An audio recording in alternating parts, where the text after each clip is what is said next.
Ce que je veux dire? Ça va? Ah ouais, tu veux pas qu'on te voit? Ah bon?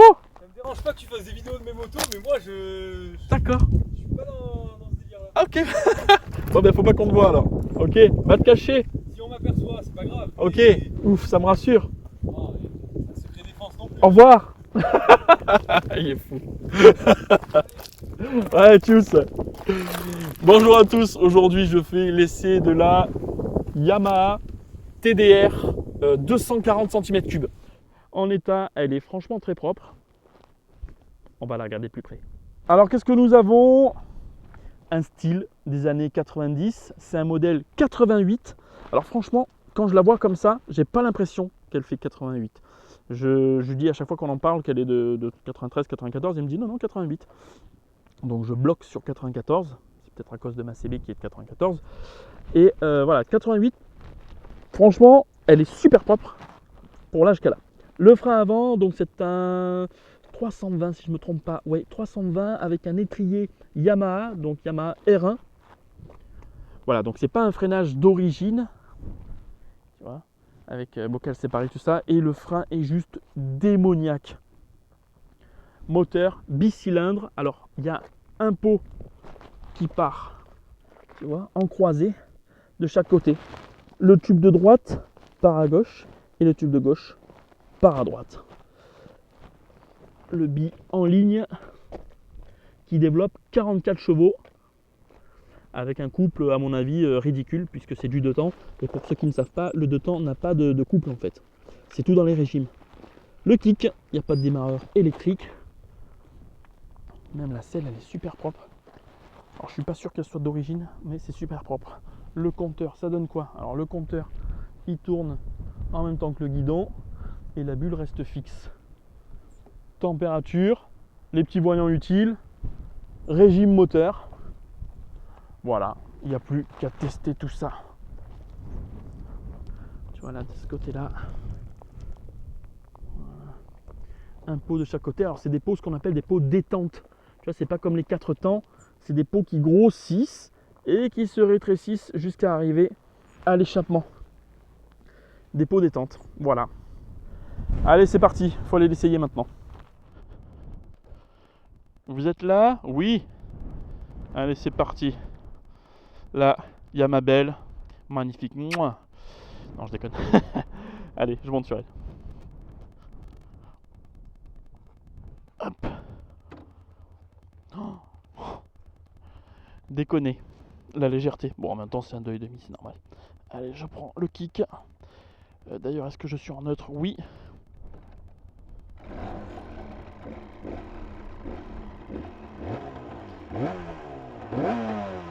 Oh là là, ça rappelle des souvenirs à certains, je suis sûr.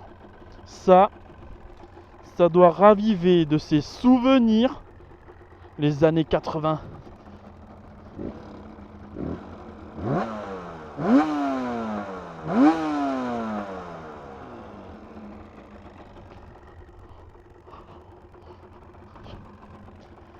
Déjà, moi, à 34 ans, ça me ravive des souvenirs. Alors, ceux qui sont de la génération au-dessus... Allez, j'ai calé. Merci. Ceux qui sont de la génération au-dessus, ça doit être pire encore. Faut garder un peu de régime.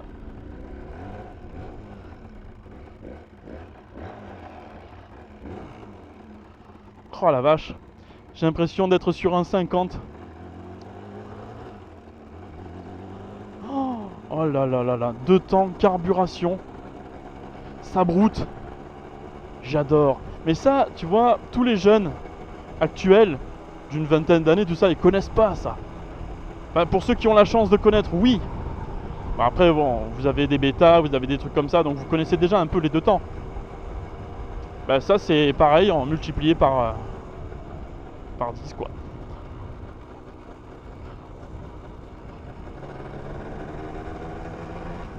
Oh, le bruit. Et de toute façon, pour ceux qui connaissent, bon, ben, vous savez. Et pour ceux qui connaissent pas, surtout, c'est à eux que je m'adresse souvent quand je donne des comparaisons ou quoi.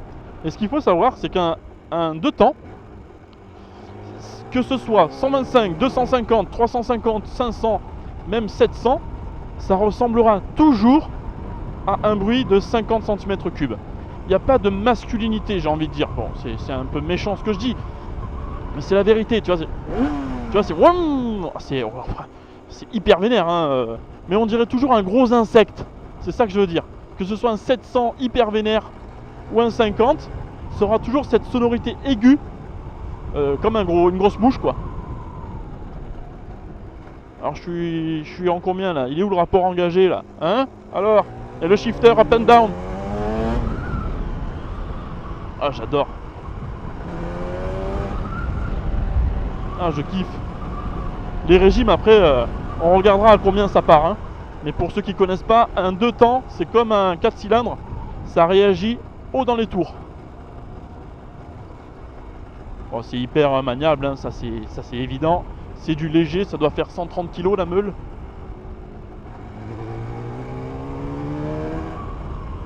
Ah, ce bruit. Tu vas avec ça dans un rassemblement de motos, motos un peu qui sortent du lot, quoi, parce que t'en vois pas tous les jours, hein, TDR 240. Hein. Ah, c'est sûr que t'attires l'attention, à mon avis. Le frein avant, comme il n'est pas d'origine, il est ultra puissant. Issu du R1, à peine tu le chatouilles, t'as les chicots qui tombent.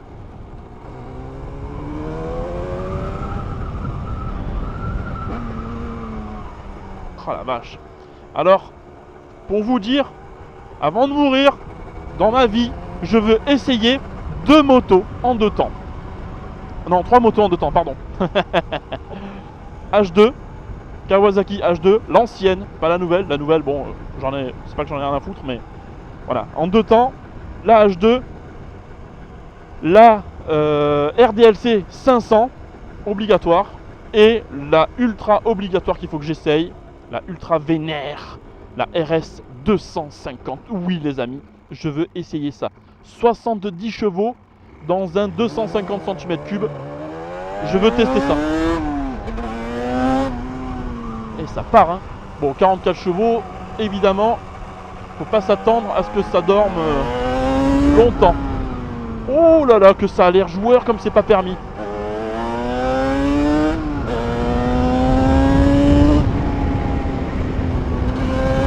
Alors il faut savoir, tous les jeunes là, qui confondent 2 temps et 2 cylindres, une MT-07 et une ER6 ne sont pas du tout des 2 temps les gars. Que je vous vois sur les forums à dire ouais 2 temps, non, 2 temps, les moteurs actuels c'est 4 temps. Donc une explosion tous les 4 mouvements de piston. Un 2 temps c'est une explosion à chaque fois que le piston monte, quoi. C'est tous les 2 temps. Il descend, il n'explose pas, il monte, explosion. Il descend, il n'explose pas, il monte, explosion. Un 4 temps, bah, tu le multiplies par 2. Explosion, pas d'explosion, non, non, explosion, non, non, non, explosion. Tu vois? C'est tous les 4 mouvements de piston. Et un ER6 et une MT-07, c'est des 2 cylindres en 4 temps. Parce que si une ER6 et une MT-07 étaient en 2 temps, ils t'enverraient sur la Lune. Alors le souci d'un 2 temps, souci entre guillemets, c'est qu'il y a 0 frein moteur. Donc le freinage s'en prend plein la tronche.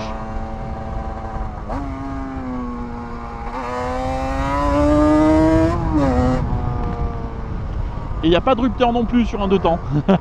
Donc en fait tu sais jamais quand tu arrives à la rupture du moteur. Ça gueule, ça gueule, ça gueule, et tu te dis bon bah c'est peut-être maintenant qu'il faut passer le rapport. Alors si, t'entends quand même hein, quand il faut le passer, mais c'est moins flagrant qu'un moteur 4 temps.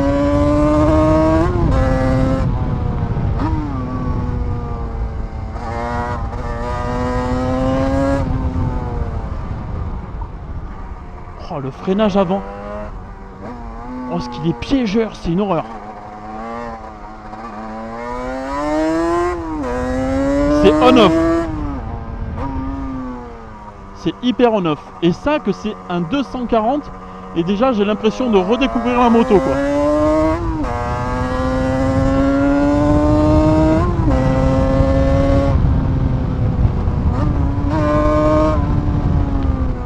Eh, ça part bien. Hein. Pour du 44 chevaux en 2 temps, faut le comparer à un 75-80 chevaux en 4 temps, quoi. Grossièrement, hein, pour avoir à peu près les mêmes cotes de puissance. Quand je dis à peu près, c'est à peu près, quoi. Hein. Après, il y a le ratio poids-puissance qui rentre en jeu, tout ça.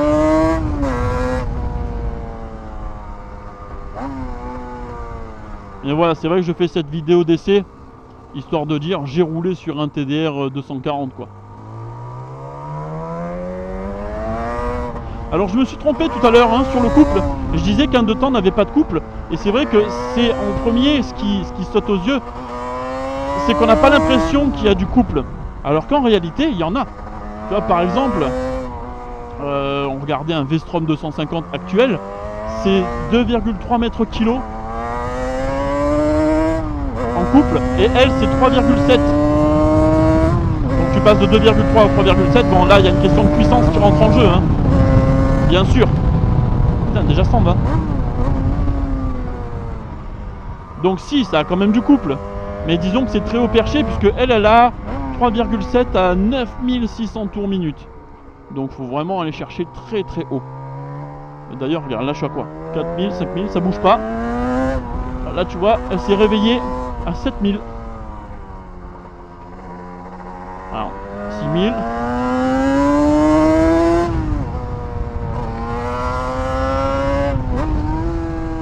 Il n'y a pas de frein moteur, donc pour faire glisser l'arrière, faut insister, voilà, sur le frein arrière. Et des petites machines comme ça, des frêles, tu vois, avec de la patate, ça peut être surprenant, hein, en première ou en deuxième, quand elle repart dans ces régimes là, elle tire d'un coup. Donc ça peut être piégeur, mais comme je dis, des petites machines sur route sinueuse, ça, avec un mec qui gère bien, des bons pneus, vraiment quelqu'un en confiance et qui a un bon pilotage, il te dézingue tout ce qui bouge. Voiture, moto, il te dézingue tout ce qui bouge. Bah, les RS notamment ont leur réputation depuis longtemps, hein, comme des machines qui flinguent tout ce qui roule. Hein. En 125, c'était les plus méchantes, les Cagiva Mito, les Aprilia 125. Dans leur catégorie, ça dézinguait toute la planète. J'en fais des caisses. Mais ça a dézingué beaucoup de choses. Quand tu voulais tirer la bourre avec. Et les 250, je t'en parle même pas. Mais c'était plus rare. Beaucoup plus rare les 250.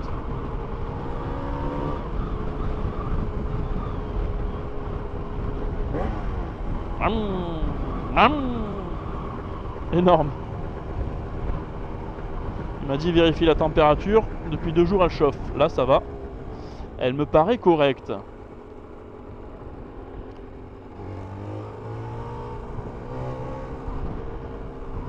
En conso, il m'a dit que c'était pas énorme, qu'il était entre 6 et 7 litres au 100. Je pensais que ça consommait bien plus que ça. Genre quand tu tapais dedans entre 13 et 15 litres. Mais non, il me dit qu'il est entre 6 et 7. Bon, bah, c'est vraiment raisonnable alors. Hein. Parce que 2 temps, bah, c'est pour ça que ça a été arrêté. Pour la pollution et la consommation. Et la consommation d'huile aussi. Parce qu'on a tous connu, dans nos jeunes années, le bidon d'huile dans le sac. On a tous connu ça, le truc qui pègue. Tu mets dans un sac, mais au final, dans le sac, ça pègue. Tu prends, t'as les mains qui pèguent. Enfin, t'as tout qui pègue après. T'as le sac, il en peut plus. Le sac plastique autour du bidon aussi. Ah, ça me ravive ce genre de souvenirs là. Oh là là là là. Quelle époque, les amis, quelle époque. Bon ben voilà, c'est la fin de cette vidéo. Je suis très content d'avoir essayé cette TDR 250. Thomas, que je remercie de m'avoir prêté cette moto, me dit qu'il a une RDLC 500 gauloise, édition gauloise. Donc j'ai vraiment très très hâte de l'essayer. Il doit juste la restaurer avant. Donc l'essai n'arrive pas tout de suite.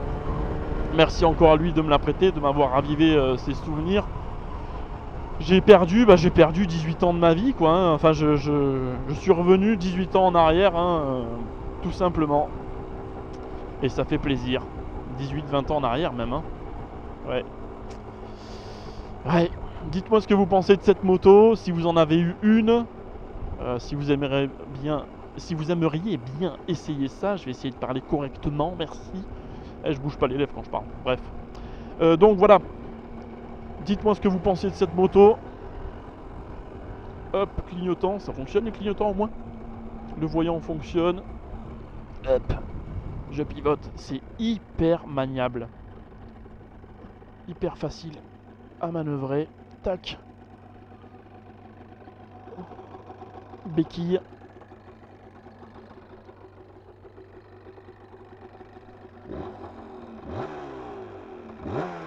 C'est rageur quand même, hein, comme sonorité. Hein. Ça donne envie. Hein. Bon allez, je vous dis à la prochaine pour une autre vidéo. N'hésitez pas à vous abonner, ça fait toujours plaisir. Si vous regardez beaucoup mes vidéos, n'hésitez pas à vous abonner parce que ça fait plaisir de voir le chiffre qui monte. Et c'est surtout très motivant, je vous le cache pas. Dites-moi, oh là là, oh, cette odeur du temps, putain, ça je m'en lasserai jamais. L'essence huile consumée comme ça, je kiffe. À petite dose, évidemment. Si tout le monde était avec ces véhicules-là, je pense que j'aimerais beaucoup moins. Mais n'hésitez pas à vous exprimer sur cette moto. Dites-moi ce que vous en pensez. Et je vous dis à la prochaine pour une autre vidéo. Ciao tout le monde. Quand je parlais de notion post-scriptum, quand je parlais de notion de couple, c'est, regarde, avec ça, hop, voilà, tu vois, à la main ça se démarre. C'est pour ça que, en fait, c'est pas qu'il n'y a pas de couple, c'est qu'il n'y a pas de compression. Voilà, la compression n'est pas très élevée. C'est ça qu'il faut dire plutôt. Allez, ciao.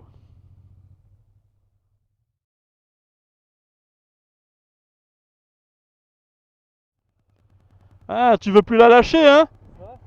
Ah ouais. C'est bon. Elle est trop bien, non? Ah, on échange? Cool. Moi je me suis arrêté. Je pensais que tu avais perdu une pièce de la moto en roulant. Ah merde. Mais non, en fait c'était un petit bout de plastique qui a dû passer sous les roues ou quoi. Ouais, c'est possible. Pour ça j'allais chercher dans l'herbe. J'adore. En fait c'était juste une petite merde. Oh merde. Oh, ça va. Parce que des fois tu perds des... Enfin, tu perds. Ah oui, tu peux perdre des... oui, tu peux perdre des pièces, des boulons et tout. Ça vibre, hein? Ça vibre, hein? Un petit peu, ouais. On va la regarder de plus près.